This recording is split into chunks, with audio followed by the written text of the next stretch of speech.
Heaven Official's Blessing. Chapter 37. Audio source: WuShoWorldAudiobook.com. Admiring the flower through red clouds, a heart full of sympathy. There was only a small gap between the curtains. But from his position, Xie Lian was the only one that could make out the person behind it since he had blocked everyone else's vision in the hall. They weren't able to see anything. Not that they would dare to sneak a peek anyway.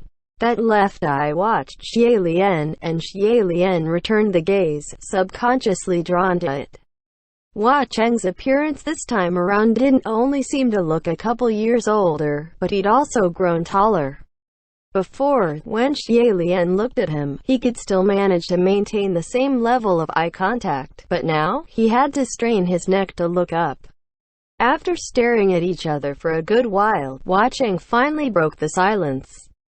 His voice was deeper. "Would you like to bet on the highest or the lowest?"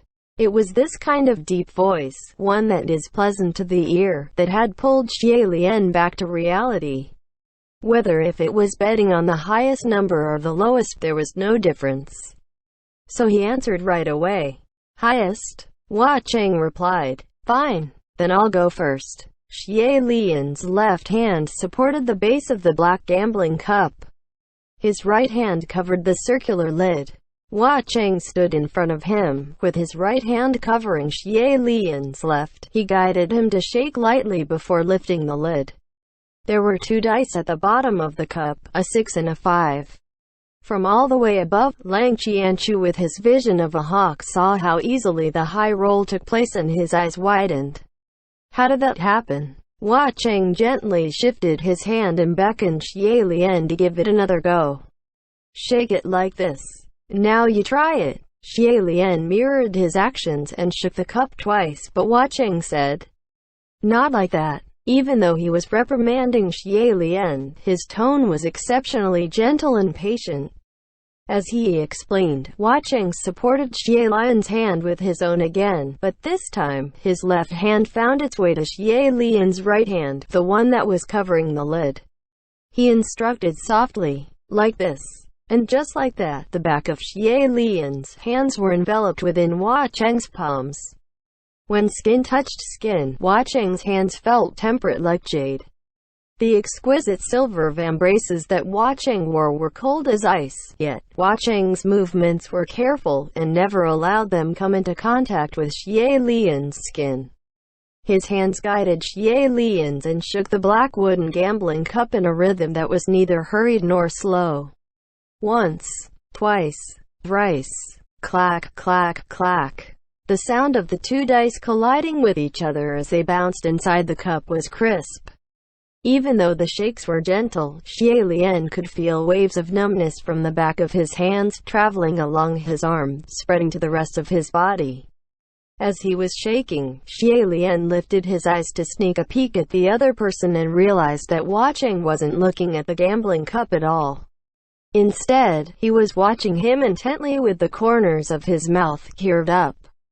Xie Lian couldn't help but return a fond smile at him, but immediately controlled himself when he remembered the crowd of ghosts and demons that were watching him from above and below. He lowered his head and diligently studied the gesture that Hua Cheng showed him. "How's this?" he asked. Hua Cheng widened his smile. That's right, just like that." Seeing that Xie Lian shook the cup a few more times full of hopefulness, he suggested, "Why don't you take a look?" Xie Lian lifted the lid and saw two white dice at the base. It was 2 threes. Rolling 2 threes was already considered an impossible feat. It was as if a gentle spring wind had blown past Xie Lian's heart and he thought, "Could it be that I finally learned the trick?" However, even though it was shocking, 6 points is still slightly less than 11 points. He cleared his throat and admitted, "I'm sorry, I've lost." But Hua Cheng replied, "Don't worry, this round doesn't count. I'm teaching you right now. Try again." Hearing him say this, even Lang Qianchu and Shi Qingshan were tongue-tied. The crowd of ghosts and demons in the hall stared with their mouths gaping open. Then came the complaints. "What happened to the Lord? I thought he was gonna show him who's boss, but he actually ended up teaching him for real?" How can you not count this round? You still call this gambling? If this doesn't count, then when will it count? Looks like the Lord is really in a good mood today. Hua Cheng raised his left brow and immediately, the croupier standing by the side, shushed. Everyone please quiet down. In the blink of an eye, the hall had quieted down again. Although no one dared to speak, their stares intensified. Hua Cheng chuckled and softly whispered words of encouragement to Xie Lian's ear. Why don't you try again? It might be because there were too many ghosts, demons, humans alike packed into this gambling den that somehow Xie Lian felt his face started to heat up. Okay. Rattle, rattle, he shook twice more. This time, when he revealed the cup, it was too force. Hua Cheng mused. See, isn't it a little higher this time? Although he felt that something was off, Xie Lian still nodded his head. Yes, it's a little higher. Hua Cheng encouraged. You did well. Keep going. With one compliment after another, there were giggles heard in all directions of the hall. Judging by the sound, it seemed as if they all came from female demons. Xie Lian couldn't figure it out himself either, just which posture is the correct one. In the beginning, he paid close attention in studying how Hua Cheng positioned his hands, how he managed the pace, and how he grasped the cup, but now he was letting Hua Cheng's hand lead him and shook blindly. While shaking, a thought came to him. What if San Lang was just playing around with me? Lang Qianchu, who had been watching from above, probably felt the same and couldn't hold it in anymore. You, stop shaking the cup. He's obviously playing you. There's no such thing as a correct posture.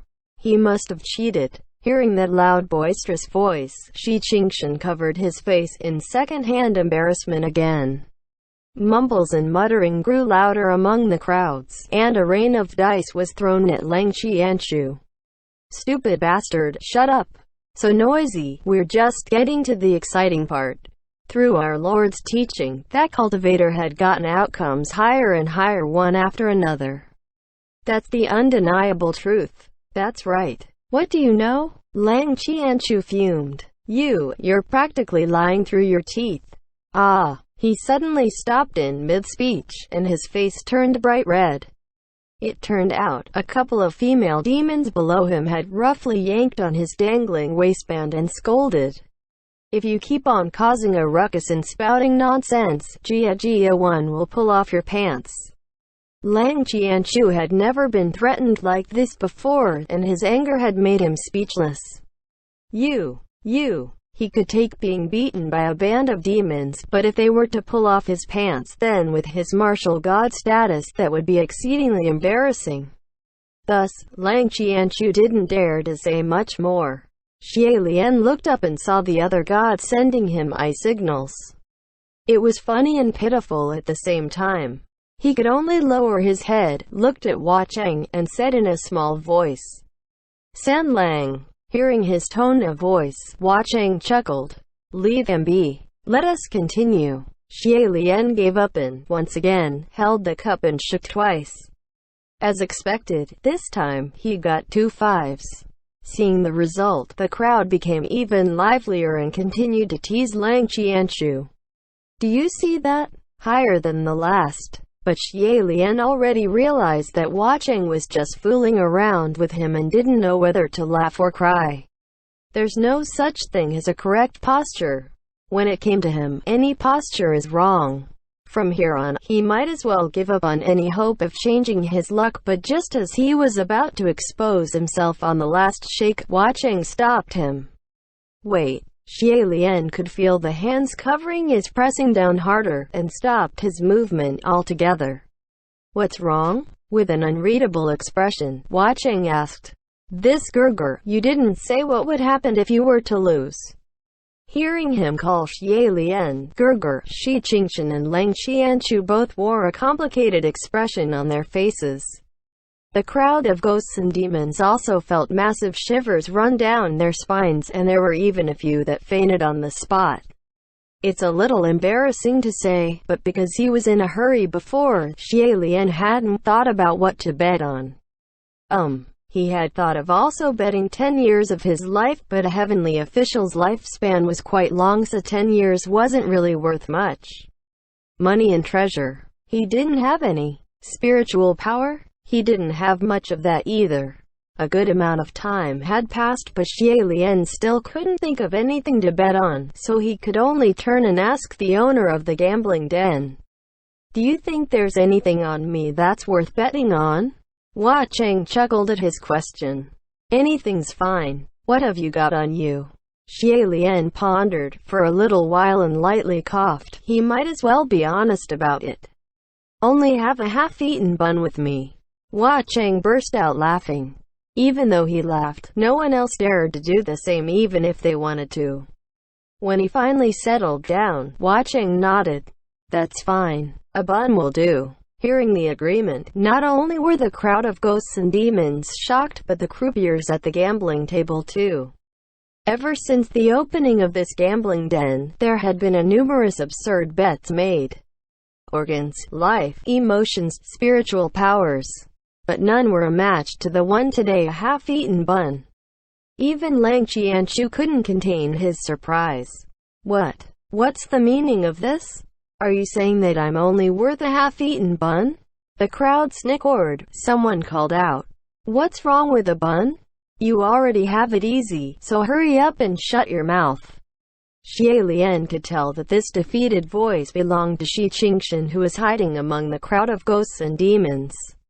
With a face full of smile, Hua Cheng beamed. "Come, it's the last round. Don't be nervous."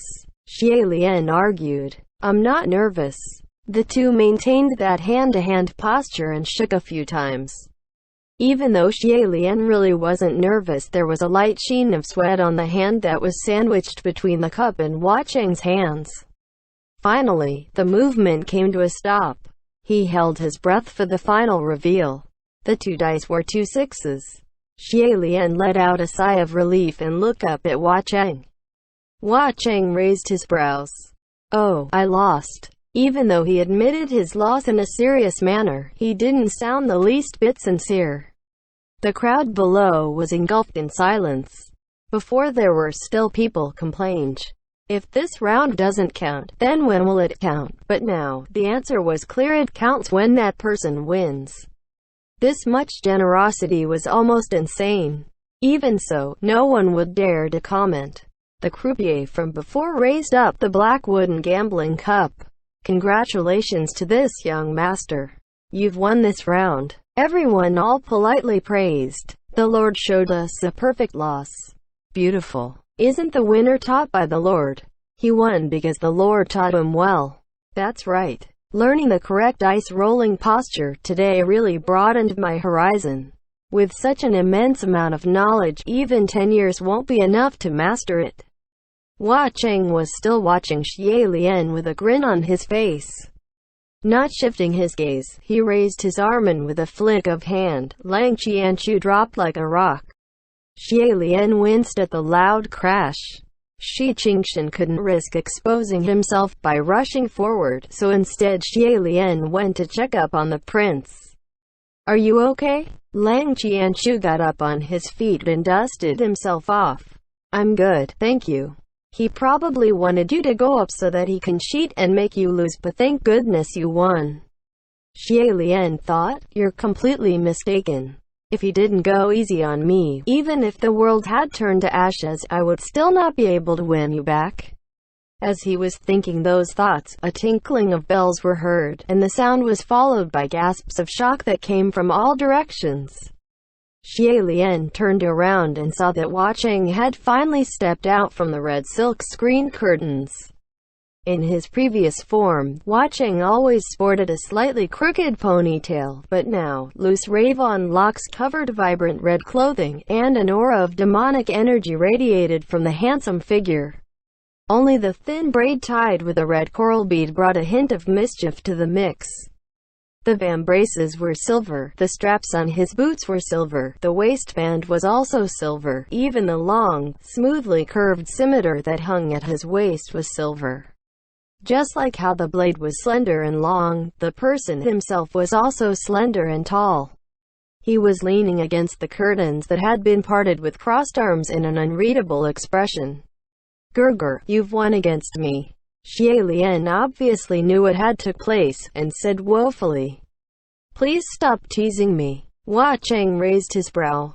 "I'm not. Why would I?" Down below, the crowd of ghosts and demons were bustling with excitement, as wild as the waves rolling in the sea. They whispered among themselves, "The Lord changed his skin again today? I'm dying. His new skin is killing me. It's so tender and firm." "Dying? You old hag, aren't you already dead?" It seemed that because Hua Cheng never showed his true form in front of anyone and switched skins fairly frequently, that even the band of ghosts and demons in the ghost city didn't know what he looked like and assumed that this must be another of his fake skin. Only Xie Lian knew that the one standing in front of him was the real Crimson Rain sought flower of the legends.